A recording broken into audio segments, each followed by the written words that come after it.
ప్రతి ఉదయం నీ సన్నిధిలో నా ప్రార్థన సిద్ధము చేసి తిని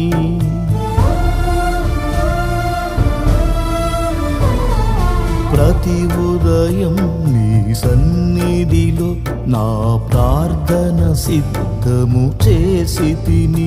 నా కరుణా క్షేత్రము నీవేనని నా క్షేమాధారము నీవేనని నీవు కరుణించు వరకు కనిపెట్టుచున్నాను నా కరుణా క్షేత్రము నీవేనని నా క్షేమాధారము